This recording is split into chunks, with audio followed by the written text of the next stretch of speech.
Hello and welcome to Travels Through Time and a special episode supported by Yale University Press, London.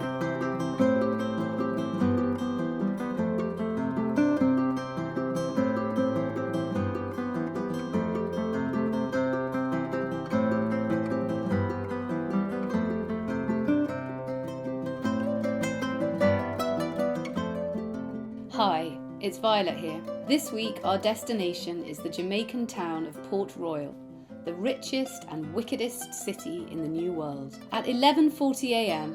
on the 7th of June 1692, a horrific earthquake, followed by a tsunami, struck Port Royal, throwing ships over the collapsing buildings and ejecting corpses from their graves.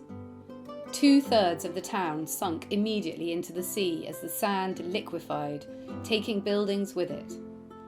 The town never recovered. Kingston became Jamaica's principal port and city, and today Port Royal is a small fishing village. But the ruined remains of its heyday survive under the sea. Please look on our website, tttpodcast.com, to see images of some of the incredible things archaeologists have found there. Our guide on this dangerous journey back in time is the celebrated archaeologist John Darlington, whose obsession with ruinous and abandoned places began as a baby being pushed around the ruins of Leptis Magna in his pram. He worked for the National Trust and was county archaeologist for Lancashire before taking up his current role at the World Monuments Fund.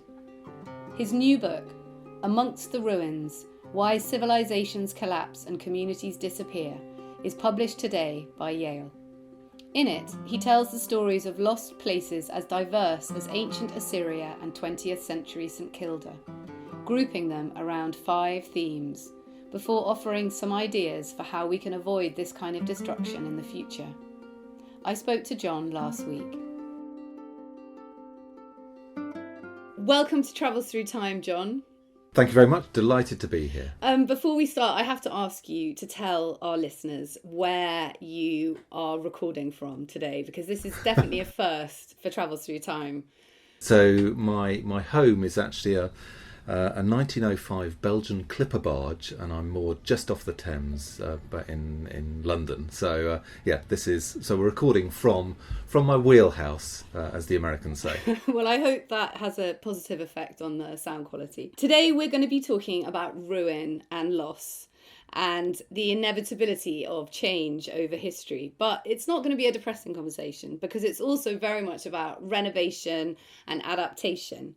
And before we begin talking about that in detail, I wanted to ask you about what you call your obsession with ruinous and abandoned places. So can you tell us a bit about yourself? I can, and I guess, this starts when I was born, unusually. I was born in North Africa, in Benghazi, in Libya, and my mother wheeled me around the ruins of Leptis Magna in a pram. And so I ascribe my being an archaeologist to that moment in time. It's complete fabrication, because we left when I was 6 months old. So I have no physical memory of that moment in time, of these ruins.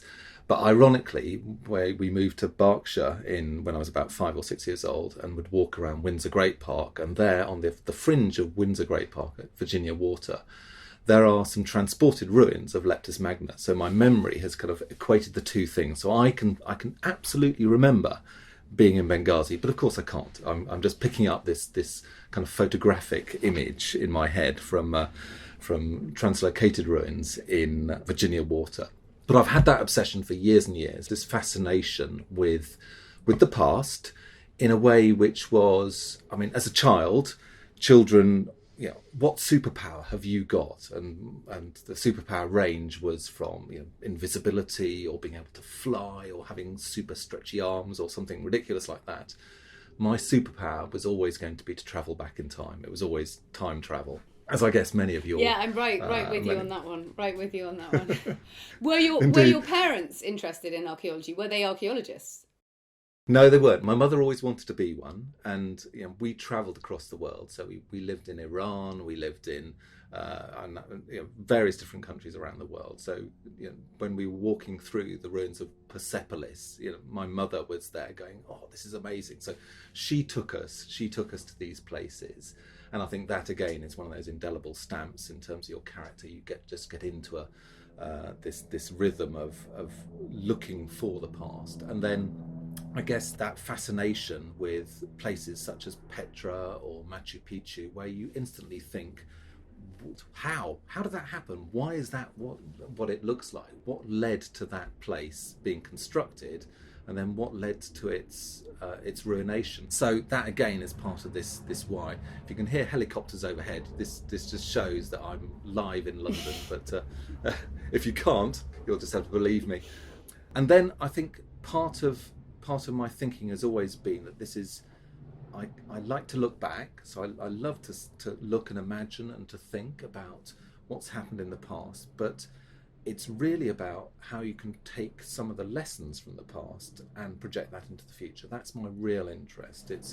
We talk about learning the lessons from the past, and if you Google it, you'll find thousands of quotes about people saying you must learn the lessons from the past. But the reality is we probably don't, and therefore this book is a small contribution, a very small contribution towards actually what are the practical lessons that we might learn from the most devastating of human events, which is the collapse or disappearance of civilizations.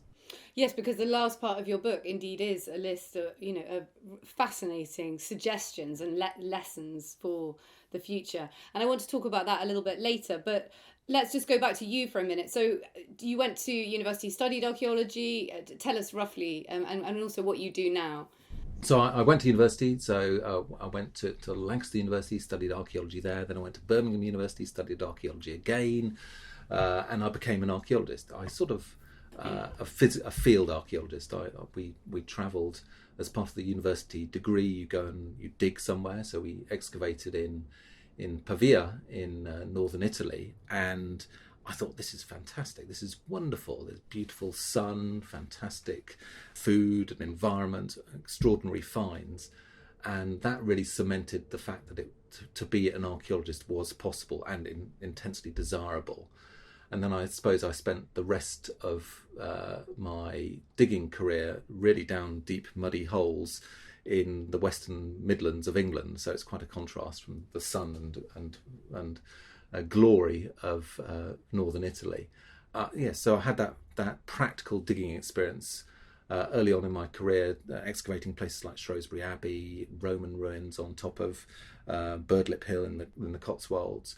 So a solid foundation in excavating archaeology. And then with any archaeological career, you have to make a decision. You either go into curatorial archaeology, where you work for a local authority and work alongside new development and planning, or you go into academia, or you stay in digging. And I decided to go into the curatorial route and became county archaeologist for Lancashire, which I thoroughly enjoyed.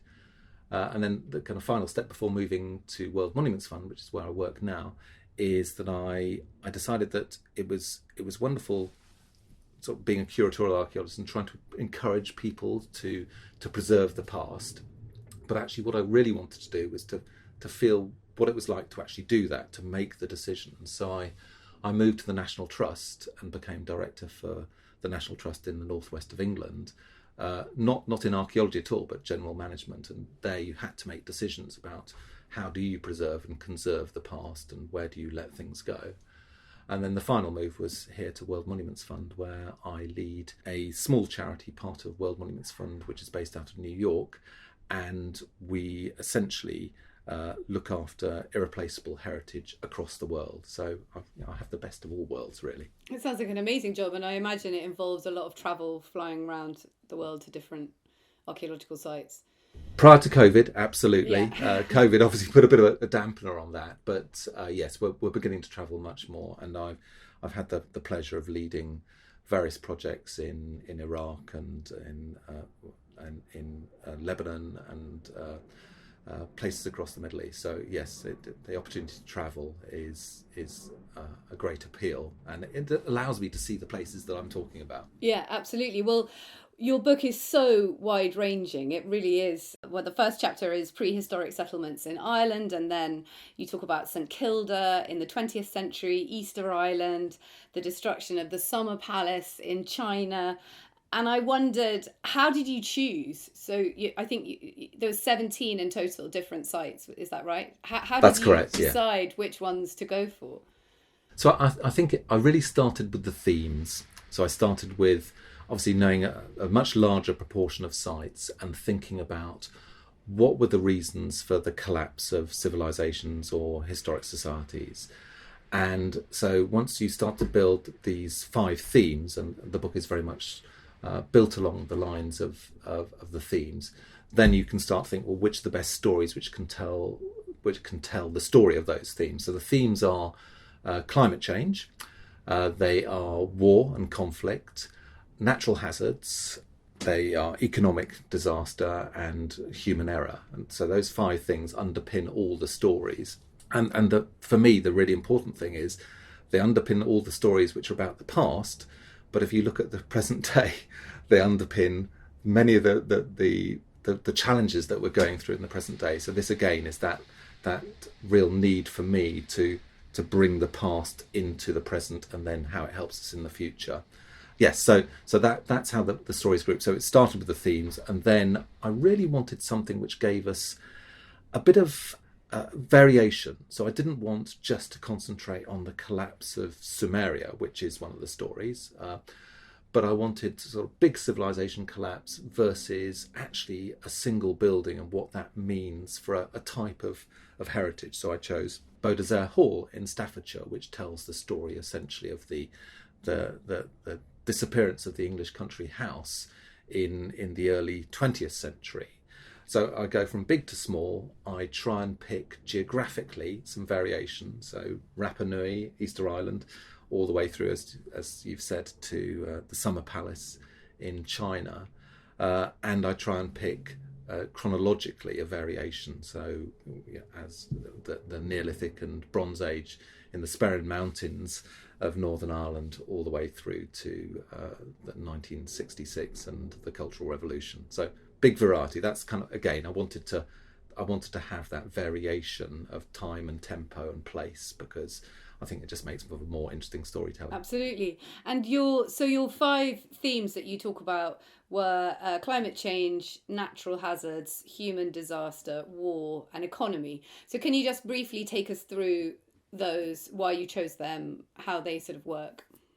So yes. So I mean, climate change is very much on everyone's lips at the moment, as it should be, and that underpins so many of these stories. So even though I've grouped them in the 5 themes, a lot of the stories cross over. There's actually one of the findings from my behalf was that there's rarely a single reason why civilizations collapse. It's always multiple reasons, and climate change is inevitably part of that. So for climate change, I was looking both at the historical climate change, because our climate has always changed, and how humans react to that change, which in the case of the Sperrin Mountains was to actually exacerbate change and to kind of change the natural environment, all the way through to how we've impacted upon the climate, and therefore the change, the acceleration of the impact of climate. So climate change is a big one, and I pick up stories from the North Arctic coast in Canada through to the Sperrin Mountains, which we mentioned, and to the Garamantes Empire in Libya. And then I look at natural hazards, and this is around those singular events which can completely destroy a place, and obviously Vesuvius and Pompeii, and we're very aware of that, and we perhaps will go on to this in more detail with my selected story. But there are other ones. There's a volcanic eruption in Montserrat, a very recent one, but which has essentially made half the island out of bounds and led to the transportation of huge numbers of Montserratians to other parts of the world.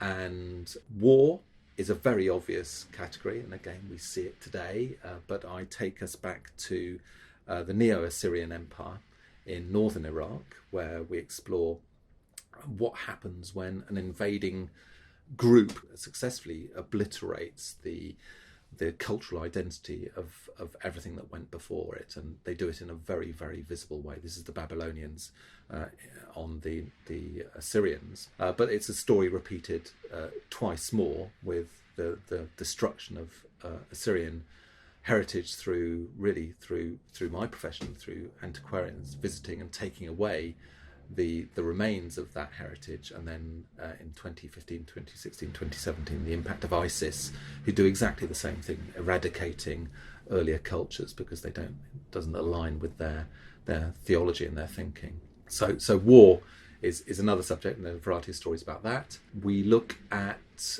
human error or human circumstances. So for this, I pick up stories such as the impact of disease on very isolated societies. So you mentioned St Kilda at the beginning, and St Kilda, one of the most isolated places, the most isolated places in the British Isles, and a place where the population had no natural immunity. So the moment you get more interaction with visitors, then the impact of disease is felt far, far greater. It's the same story actually picked up in Rapa Nui in Easter Island in the Pacific as well. And then the final stories are about economic influence and economic disaster. And we range from what's happened in the Atacama Desert, where fertilizer, saltpeter, is being mined in the late 19th century and early 20th century. And that economy actually completely underpins the Chilean economy for that period of time.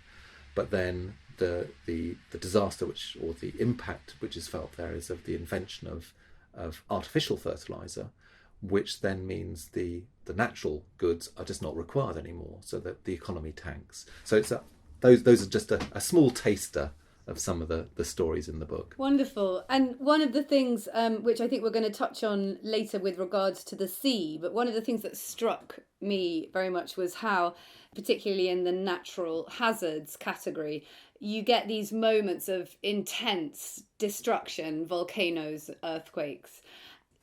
At the same time, they sometimes preserve. So if you think about Pompeii, the city was destroyed, but it was also preserved by the ash, and we have, it's preserved in a way that other Roman cities aren't. And it's also, it was the similar story with regards to the peat, but obviously with not with the sort of instantaneous thing that happened. So can you just talk a little bit about that? Because I thought that was a very interesting feature. Yeah, I think the peat story is absolutely part of that, and it is exactly the same as this idea of covering up with water, but covering up with peat. And this is again from the story about the Sperrin Mountains in Northern Ireland, and essentially you have a whole civilization, if you like, which is hidden beneath the peat, which has grown up since the Iron Age, the late Bronze Age, the Iron Age, over the top of a Bronze Age landscape or landscapes. So you have this hidden landscape, which we all, we look at peat and we think, oh, it's peat. But actually underneath it, you have, as I say, the prehistoric ceremonial landscape comprising of countless stone circles and stone alignments, very much like the ones that you would see, but on a much smaller scale in parts of England and Brittany. But they're preserved underneath the peat. So there's this hidden world out there, which echoes not just in Northern Ireland but in other places. One of the other topics I talk about is the permafrost, which covers huge tracts of the Northern Hemisphere, and trapped within the permafrost and preserved by the permafrost. So this permanently frozen ground, of which the top couple of centimetres, 5 centimetres, thaws every year, but beneath it's permanently frozen, actually also freezes organic material, which you just don't get if the ground isn't frozen. So again, extraordinary levels of preservation. But the moment you start to alter the balance of that, so as the peat disappears or the permafrost melts, then that that heritage, that archaeology, begins to disintegrate, to blow away, to turn to mush, and it goes. So it's very fragile, but it's there. It's a bit like the story of the library in Herculaneum of the scrolls, and then they found the scrolls, but of course the minute they took them out, they disintegrated. And you also mentioned, of course, and I've talked about this on previous podcasts, the development of technology and the role that that's playing in revealing these, for example, hidden landscapes underneath the peat. So can you just tell us a little bit about that? The peat is always difficult because it's essentially waterlogged. So your ability to actually see through a peat soil using resistivity or magnetometry, which are the classic tools for projecting what's underneath the ground, works less effectively. But new technologies such as LiDAR... that's what I talked about with Christopher Hadley a couple of weeks ago, and it's just incredible the images that you get, and it's stripped away the layers on the top of the soil, so you can literally see underneath. Absolutely, and I think it also applies on a much bigger scale as well, which people, if you go to Cambodia, for example, and you map through LiDAR the landscape which is hidden under tree cover, you can see through the trees. So something which would take you literally decades of field work, just by flying over it, you can effectively remove the trees and see the archaeology that sits below you at a much greater scale. So and don't get me started on technology, because DNA is also another thing which is going to change the way in which we think about the past, and proving and disproving countless theories. It's so exciting, isn't it? And it is. Some people must think, oh well, archaeology, they found everything there is to find, and it's all about the distant past. But actually, it's evolving at such a fast rate. Yeah, absolutely, and we see more. The technology and science allows us to see more in the soil. It allows us to see more from different perspectives. So, if you went back to the antiquarian period, their definition of the past, or what they were interested in, might have been Roman ruins, and that was it. Forget the medieval stuff, let alone the industrial stuff which sits on top of it. And now you think of what we consider to be worthy of investigation. It's down to your DNA strands, which you can get from a bit of saliva. So you go from Roman ruin to a DNA sample, and there's a huge range in between that. Yeah, amazing. Well, I think now we must strap ourselves in to our time machine, and I'm going to ask you the question we ask all of our guests, which is, of course, if you could visit a year in history, which year would it be? So I'm going to go back to 1692, and I'm going to go somewhere nice and warm. So I'm going to Jamaica in 1692. That sounds lovely, although maybe once we get there we might regret it. So can you just give us a brief background of what's happening in Jamaica in 1692? I know that William and Mary are on the throne of England and Scotland. Tell us what's happening. So we're in Jamaica. We are in the capital of Jamaica, which is Port Royal. So it's a thriving town which sits at the end of a 10-mile spit of land on the south of the island. So it's precariously perched in this wonderful place for a harbour. And the history so far of this island is the English have arrived in 1655.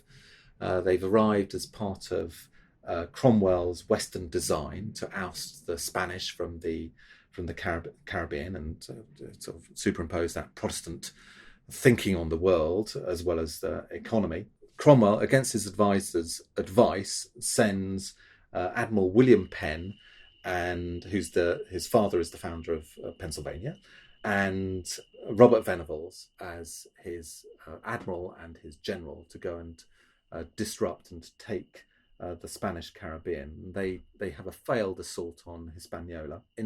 They argued between themselves. It was not a great mix. But what they do successfully is they move from Hispaniola to Jamaica, and they effectively take Jamaica with very little resistance. And Jamaica then has become, by 1692, it's become this real hub in the English Caribbean. Its location, it doesn't provide the gold, which is actually what everyone wanted and what the Spanish wanted originally, but they never found it on Jamaica. hence the Spanish disinterest in it, frankly. But what it does do is it gives the English a foothold in the centre of the Western Caribbean. So you've got this amazing place which is sitting astride trade routes going from Spain to the Spanish Main, from England to, again, the same area, Central and Southern America. And it's got north-south trade routes as well, going from the Caribbean north up to the colonies on the east coast of America. So it's beautifully positioned to maximise this world. And it does maximise it. It totally makes the most of this position because whilst the invasion goes very well initially, the Spanish soon start to try and take back their lands, and so they make various failed attacks on Jamaica and other English held lands at that time. And so the Governor General at the time is concerned about this. He's, we need more troops. So the message goes back to England. We need more troops to protect this new colony, and the troops are not forthcoming. It's not a priority. Bear in mind the chaotic state of politics in England at the time. It's and indeed Europe. So troops not forthcoming. So the Governor General instead then invites the Confederacy of the Brethren of the Coast to make Port Royal their base. So essentially privateers who are tempted from Tortuga in Hispaniola to come and make Port Royal their base. So it becomes a pirate base. There's these three terms: privateers, buccaneers, and pirates. Are they all the same thing? They blend into, some have kind of official letters of marque. So we're talking about the people who have official letters from the Crown to say, actually, the privateer, you are working on behalf of the British Crown. You are there, you have our blessing to disrupt the Spanish fleets, which are crossing via close to the port of Port Royal.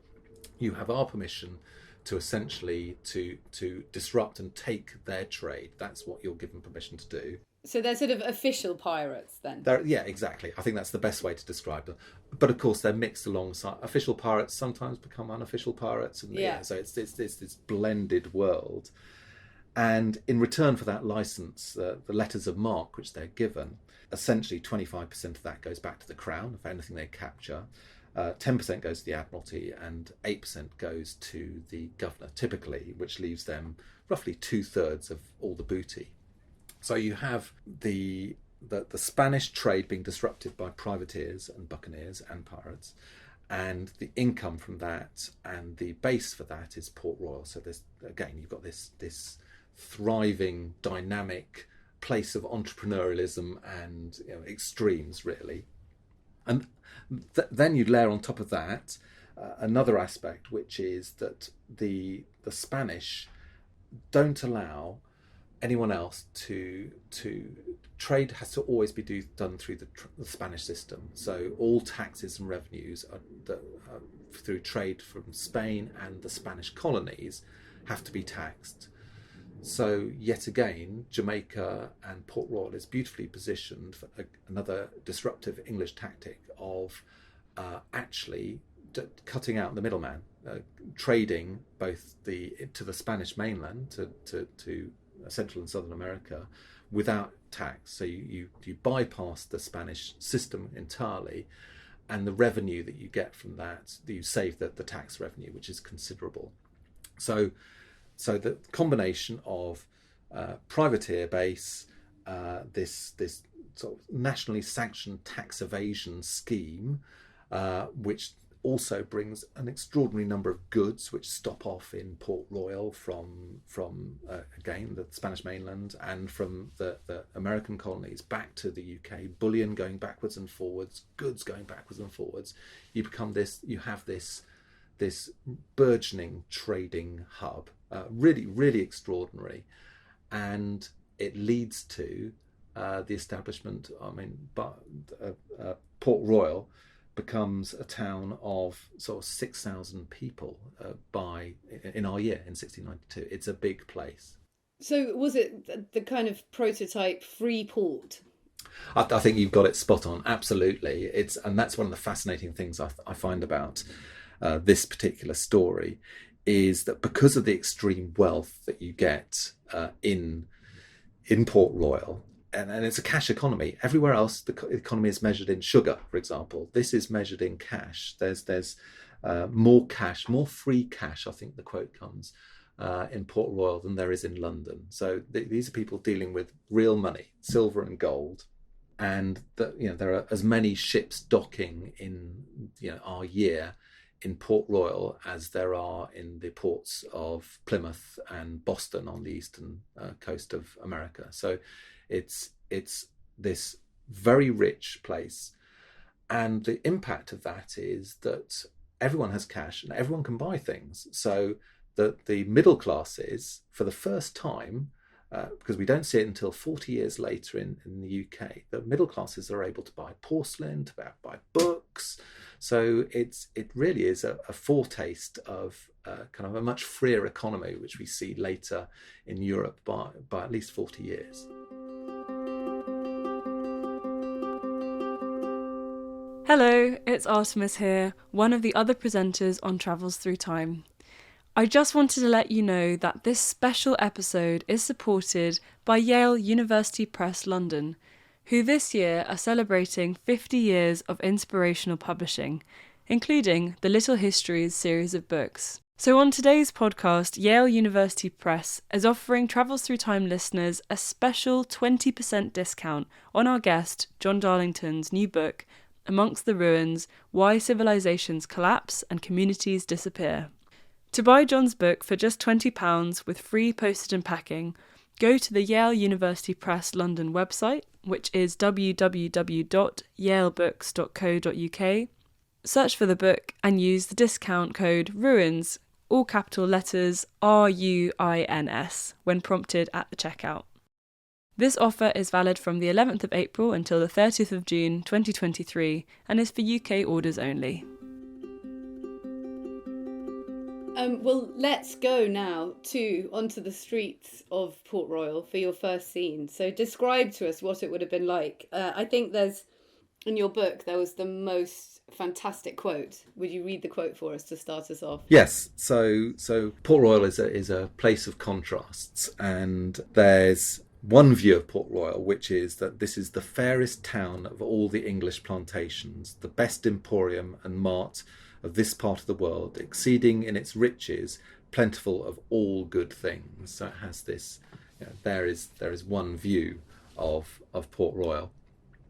However, there is another view, which I think it's worth quoting, because whilst you have this extraordinary liberal society, some people don't agree with that, particularly if you're kind of extreme Protestant faith. And so other people describe it as the dunghill of the universe, the refuse of the whole creation, the receptacle of vagabonds, the sanctuary of bankrupts, and a close stool for the purges of our prisons, as sickly as an hospital, as dangerous as the plague, as hot as hell, and as wicked as the devil. Gotta love that. They were so good, those extreme Protestants, where they really knew how to rant. They did. That's brilliant.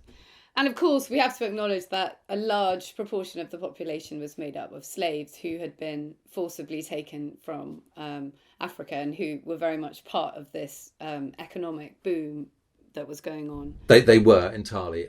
It's quite interesting looking at the early history of the Caribbean, because the sugar trade and the terrible enslaved people which are transported across to the Caribbean is really just the second phase of economic growth of this area. The first phase is all around tobacco and plants like that, and the labour used for that primarily was indentured labour, so people who were taken from prisons in Ireland, in England, and transported to the Caribbean to work on these plantations. But that model simply doesn't work. So the arrival of enslaved peoples, and obviously the tragedy and all of that brings is that ramps up the economic prosperity based upon the sugar industry. So yes, absolutely, you have to acknowledge that. And by this time, there are probably at least 2,000 slaves in Port Royal amongst the 6,000 people. And describe what did it look like? What would it have been like walking around the streets of Port Royal? So I think it's raucous and chaotic and pious all at once. So you have huge numbers of inns. I think there's one ale house for every 10 people. So a large number of places where you can spend your money, because that's obviously part of the rhythm of this place. You have obviously fine mansions for the merchants, and they're 5-storey tall buildings made of brick, so something which would look very similar in the East End of London, or in London, or in Amsterdam. So you have these amazingly modern buildings for their time. You have all the things which that population of privateers or ex-privateers and traders could want. So you would have brothels and shops and say ale houses, grog houses, things like that. So it's a very busy place. And then on the other side of the coin, you have those people who see their mission as to save the souls of the very Sodom of the Caribbean, as someone else quotes it. So you have priests and so on. So there are churches, there are meeting houses, there is a Catholic church, and there is at least one synagogue. So you have this something which tries to deal with the moral scruples of this corrupted population in one view, and then you have everything which serves it in the other. And you literally, on the end of this spit of land, you've got this packed mini Manhattan in the middle of the Caribbean, small in scale, but it's sitting on the end of this spit of land and served by the boats, which can draw up very close to it. That's part of the appeal of Port Royal, is that the boats can find deep harbour. So that instead of going all the way into Kagway Harbour, as it becomes, they can literally pull up on the side of Port Royal because the water is deep there, which means they don't have to transport goods from one boat to another to get it onto land and then transport it away. So it's very convenient for that reason. But that factor is going to play an important negative role in our next scene, I believe. So can you take us to scene 2, which I believe is the morning of the 7th of June? It is, yes. Rarely has an archaeologist got the luxury of having an exact date, but we know the exact date of this. So 7th of June. And it's probably worth just saying a little bit about the geology of this area. So Port Royal sits at the end of this series of cays, so coral islands, which stretches from the southeast corner of Jamaica in a long spit of land. So coral islands, which are then supplemented by gravels and sands, which are brought down from the rivers of Jamaica and then blown west, and they build up. So it has this appearance of solid land, and parts of it are solid. So that's where Port Royal sits. But it also sits on the junction of 2 tectonic plates. So the Gonave plate and the Caribbean plate. And these plates come together, and they something called a slip strike. They come together and an earthquake occurs. And we've got a scene where we're in the house of someone called John White, and he's the acting governor of Jamaica. And he's invited someone called the Reverend Emmanuel Heath, who's the rector of Port Royal. And they've just done prayers in St Paul's Church, and they're sharing a nice glass of wormwood wine. And suddenly the ground begins, and this is the Reverend Emmanuel Heath speaking, says, "The ground began rowling and moving under my feet. Upon which I said, 'Lord, what is this?' He," and that's to his companion White, replied very composedly, being a very grave man, 'It's an earthquake. Be not afraid. It will soon be over.' But it increased, and we heard the church and tower fall, upon which we ran to save ourselves." So this massive earthquake, 6.5 on the Richter scale, hits this precarious little settlement on the end of this spit of land. And the result is multifold, really. Firstly, you get the water disappears from Kagway Bay. So the big bay, water bit, disappears completely, then disappears off the coast. It gets sucked back and then it roars forward as a tsunami, and that causes significant damage, including lifting at least one of the boats over the roofs of the settlement. So the tsunami caused damage, but perhaps the most dramatic of damage is caused by the fact that essentially the sand liquefies. So whilst there's some solid land upon which Port Royal sits, a lot of the town has been built out onto the sand, onto pilings, to make more wharfage, to make more houses. And the sand has all the appearance of solid land because it's compacted, but the pressure of water brought about by the earthquake and the shaking means that the distribution of sand and water changes completely, and in an instant it turns from solid land to quicksand, and literally these buildings get sucked into the sand. They get sucked down. Quite incredible. And again, there's a quote about that which is worth reading out. And this again is from Heath. No place suffered like Port Royal, where the streets with inhabitants were swallowed up by the opening of the earth, which then shutting upon them squeezed the people to death, and in that manner several were buried with their heads above ground. Only some heads the dogs have eaten, others are covered with dust and earth by the people who yet remained in this place to avoid the stench. So, I mean, truly horrendous. Oh my goodness, yeah, horrific. I mean, earthquakes, as we've seen only recently, or just the destructive power is absolutely horrific. But the idea of the quicksand, so has that, I mean, I guess that's not the only time that's happened. Have there been other earthquakes where that has had that effect, or did we learn the lesson in that case? The answer is I don't actually know. I would imagine that combination of, if you've got an earthquake which takes place in a soil or in ground conditions which are a mixture of are essentially solidified sand, compacted sand. So I'd imagine that yes, it must have happened elsewhere, but this is undoubtedly the most dramatic and most well documented, certainly in the past, that we have of it. So it literally is completely disastrous. The town disappears, and all the landmarks that we recognise from it, including the burial grounds, the church in which they'd just been worshipping, they literally crumble and disappear. And those which don't disappear in the moment, those which don't get sucked into the sand or collapse because of the earthquake itself, are so sufficiently damaged they have to be taken down and rebuilt in our final chapter. Well, let's go on now to the third scene, the horrific aftermath, and of course there's aftershocks, and then 2,000 more people die, don't they, because of disease and other related incidents. Can you talk about that?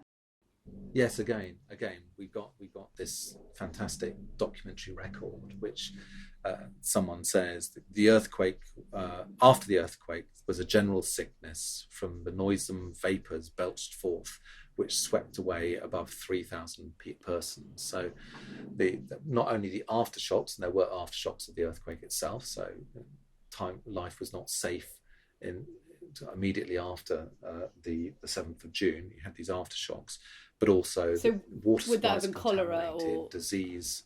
Yeah, exactly. All those, and yes, it's contamination of water is the key thing there. So the echoes of this event live on, and the reality is that Port Royal never really recovers to its heyday of 1692. It never gets back to that. And it's interesting, the commentary in the aftershock of this is that, again, you have a dimension to this, which are people saying, well, you brought this upon yourselves because you've got this den of iniquity, because you are carrying out these debauched practices of drinking and whoring and all these things. This is an act of retribution from God, and you've deserved this. This is the impact of God's wrath upon you. Those who lived in the Caribbean are more sanguine about it because they know earthquakes happen all the time. And I think one of the interesting things is the reason this was such a disaster. What clearly built in a very precarious place, which would always suffer from earthquakes. But also it's how it was built. The fact that you're trying to put European buildings into this context absolutely contributed towards the disaster. So you've got brick-built, stone-built buildings, which they can't move. When an earthquake happens, they essentially shake themselves to pieces. And also multi-story. Exactly. Yes, 4-5 stories high. This is it, they will always tumble. But it's so tragically ironic, isn't it? Because that's been the problem in Turkey recently, is a lot of those buildings were made of concrete and they were very tall. And that's one of the reasons why this particular earthquake that happened recently has had such a horrific death toll. Yes, 100%. You're correct there. These cheaply erected concrete buildings, which aren't earthquake proof. And you can earthquake buildings in a variety of different ways, but these in southern Turkey and northern Syria are not earthquake protected, cheaply put up, and therefore when an earthquake happens, they don't have that flexibility which allows them to accommodate minor or major earthquakes, and they simply collapse. And that's the real tragedy of that's the lesson not learnt in southern Turkey, whereas elsewhere it is. And interestingly, if you looked at building styles in other parts of Jamaica in 1692, they don't suffer the same impact. So there's a place called Spanish Town, and the building designs are much lower. They are built out of wood, they're built in sort of courtyard houses, much more space. So obviously the impact of an earthquake there is negligible compared to, as I said, this high-rise settlement on the end, perched on the end of the spit. And so then Kingston becomes the capital city of Jamaica. And do they, when they're building that up, do they learn any lessons? Do they try and design it so that the same thing doesn't happen again? There's definitely an element of that, and I think that the most obvious one is you don't build over it into the bay. You don't build onto the sand. You make sure your building is built on solid ground. So I think that's the main lesson learned. I think there's also something around the use of timber as opposed to brick. So timber is much more flexible, much more forgiving than a solid brick built structure. So lessons are learned. But Jamaica is a place which sits on a earthquake fault line, so it will suffer, as do other Caribbean islands. They will suffer from earthquake. So fascinating. Thank you. Well, I think now I just need to ask you the final question, which is, if you could have picked something up as a memento from one of those scenes, what would it be? I'd pick it up and look at it, and then obviously have to give it back. But there was a pocket watch which was excavated, because a lot of the buildings still exist underneath the sea, as we touched on very earlier. So they've been excavated by marine archaeologists, and they found a pocket watch, a French pocket watch, during excavation. And the pocket watch was stopped at the hour of 11:40. So one assumes that that's when the earthquake hit. That's when the watch and its keeper went into the water and it stopped. So I think if there was one thing which described this event in all its horror, as well as its kind of what it meant in terms of a pocket watch as a rich and valuable thing, I'd pick my French pocket watch stopped at 11:40 on the morning of the 7th of June 1692. That's such a good choice. And so a lot of the city is still underneath the water, and I read in your book that they're planning on doing tourism, archaeological tourism, so you can go and look at it underwater. Well, I think that's the plan. I don't know if it's materialised yet. I think it is. It's definitely, it sits there. This settlement sits there underneath the sea in its murky form, as with all below water archaeology. And there have been at least 10 different plans by the Jamaican government to look at this area, to revitalise it, or to have it as a tourist destination, because again it's on this very interesting geological line. It's got amazing wildlife and it's got this heritage angle, so it would make a perfect place to tell the story of all of those things. So I think tourism is part of its future life. And it is a UNESCO World Heritage Site now as well, isn't it? It's not one yet. It's been promoted as one. So it's a possible one. So yeah, absolutely fascinating story and place, which marks just the dramatic impact of natural hazards. And I'm very careful. It's not a natural disaster. The disaster is all our own making. We put the building there. It's a natural hazard which we, through our own actions, have created a human disaster. Thank you so much. This has been a really, really fascinating conversation. I've really enjoyed it. Thank you, John. It's been a pleasure. That was me, Violet Moller, speaking to John Darlington about his new book, Amongst the Ruins, Why Civilizations Collapse and Communities Disappear, which is both riveting and extremely pertinent to today's world. It's published today by Yale University Press. I hope you enjoyed this episode. If so, please tell your friends and subscribe on your podcast platform. Thanks so much for listening. Until next time, goodbye.